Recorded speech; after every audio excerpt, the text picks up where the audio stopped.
नमस्कार, जेएलके मीडिया में आपका स्वागत है। मैं हूं सुनैना। जम्मू लद्दाख कश्मीर में जारी राष्ट्रपति शासन के ना हटने से सभी राजनीतिक दल हताश हैं, आक्रोश में हैं। हालांकि देश में होने जा रहे लोकसभा चुनावों में जम्मू कश्मीर भी शामिल है। राज्य में 6 लोकसभा सीटों पर 5 चरणों में चुनाव होंगे। इनमें कुछ ऐसे राजनीतिक दल हैं जिनका प्रभाव पूरे राज्य में इतना नहीं है। प्रमुख राजनीतिक दल एक दूसरे के साथ गठजोड़ करने के लिए फूंक कर कदम रख रहे हैं। इसके बारे में हम विस्तार से जानकारी लेंगे जेएलके मीडिया के प्रमुख हरबंस नागोके से। जी हरबंस जी, अगर सुनैना बात हम देखें कि जो प्रमुख विपक्षी दल हैं, भारतीय जनता पार्टी भी जिसमें शामिल है, जब यहाँ पर चुनाव आयोग की टीम आई थी तो सभी ने कहा था कि यहाँ पर विधानसभा के चुनाव भी हैं, लोकसभा की सीट के साथ हो जाने चाहिए। उनका कहना गलत नहीं था, क्योंकि जब सत्ता जो है केंद्र में भारतीय जनता पार्टी की है, उनके स्थानीय नेता ये कह रहे थे।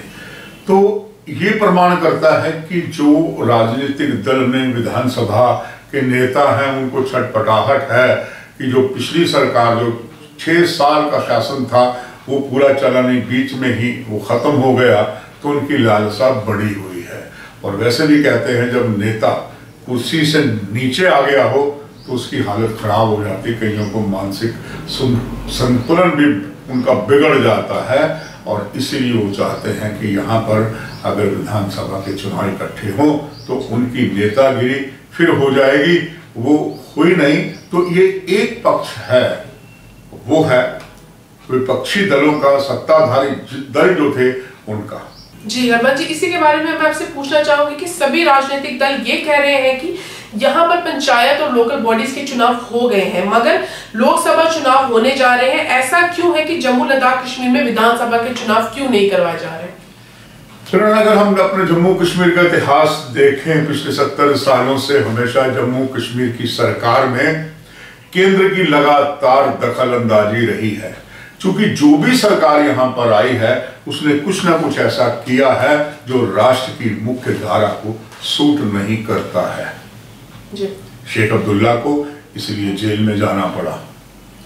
विधानसभा के अंदर 2/3 मेजॉरिटी वाली नेशनल कॉन्फ्रेंस ने जो ऑटोनॉमी का बिल पास किया था यहाँ से, वो भी केंद्र सरकार ने नहीं माना।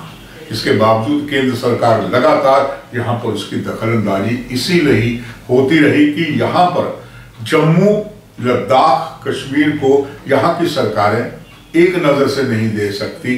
किसी ना किसी प्रदेश के साथ सौतेली माँ का व्यवहार हुआ है। तो ऐसे में इस वक्त जो हालात हैं, जितनी भी राजनीतिक दल है, विधानसभा के अगर चुनाव करवाए जाए, ये जग जाहिर है यहाँ पर किसी भी एक पार्टी को पूरा बहुमत नहीं मिलेगा। कारण जम्मू लद्दाख कश्मीर में मतभेद है। अब जब से यहाँ पर जब राष्ट्रपति शासन से पहले राज्यपाल का शासन था, तो उस वक्त यहाँ के महामहिम जो राज्यपाल श्री सत्यपाल मलिक, उन्होंने सारा वो नज़ारा देखा, हॉर्स ट्रेडिंग हो रही है, इसलिए उन्होंने विधानसभा को भंग कर दिया। इससे लोग हताशा में आना स्वाभाविक है। ऐसे में जिस तरीके से आतंकवाद की तूती कश्मीर घाटी में जमकर बोल रही है, उसका असर पूरी तरीके से जम्मू प्रदेश में भी आया हुआ है। और केंद्र सरकार ने ठान ली है कि हम यहाँ पर किसी भी तरीके से उपजे हुए आतंकवाद को जड़ से उखाड़ फेंकेंगे। और कई कदम उठाए हैं जो पिछले 70 साल की सरकारों ने नहीं उठाए। वो हमारे पास साक्षात प्रमाण है। अगर वो प्रमाण हम देने लगे तो मैं समझता हूँ सारा समय उसी में चला जाएगा। तो इसलिए केंद्र ने ये देखकर यहाँ पर, और ये चीज चुनाव आयोग ने भी देखी, इसीलिए विधानसभा के चुनाव नहीं करवाए। जी हरबंस जी, देश में गठबंधन की राजनीति चल रही है। यहाँ राजनीतिक दल भी गठबंधन करने में के लिए फूंक कर कदम रख रहे हैं, ऐसा क्यों?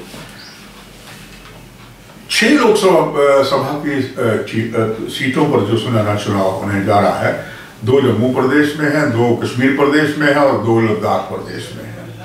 अब ये बात तय है कि 6 लोकसभा की सीटों में जम्मू में प्रभुत्व ज्यादातर भारतीय जनता पार्टी और कांग्रेस का ही रहा है। पिछले लोकसभा के चुनाव में ये दोनों सीटें जम्मू डिवीजन की भाजपा की झोली में थी और लद्दाख की भी 3 सीटें। अब यहाँ पर जो अलग अलग राजनीतिक दल क्षेत्रीय हैं, चाहे उसमें नेशनल कॉन्फ्रेंस है, पीडीपी है, लोन की पार्टी है पीपुल कॉन्फ्रेंस, और छोटी छोटी पार्टियां हैं, वो गठबंधन से डर रही हैं। डर इसलिए रही हैं कि अगर कांग्रेस नेशनल कॉन्फ्रेंस का साथ लेती है तो विधानसभा के चुनाव में अड़ंगा लगेगा। इसीलिए कोशिश की जा रही है, मगर वो कोशिश अभी कामयाब नहीं हो रही है। यही एक कारण है कि यहाँ की जो प्रमुख राजनीतिक दल हैं वो आने वाले विधानसभा चुनाव को नजर में रखते हुए गठबंधन के लिए फूंक फूंक कर कदम रख रही है। जी हरबंस जी, बहुत शुक्रिया आपका इस जानकारी के लिए। आप बने रहे JLK मीडिया के साथ। नमस्कार।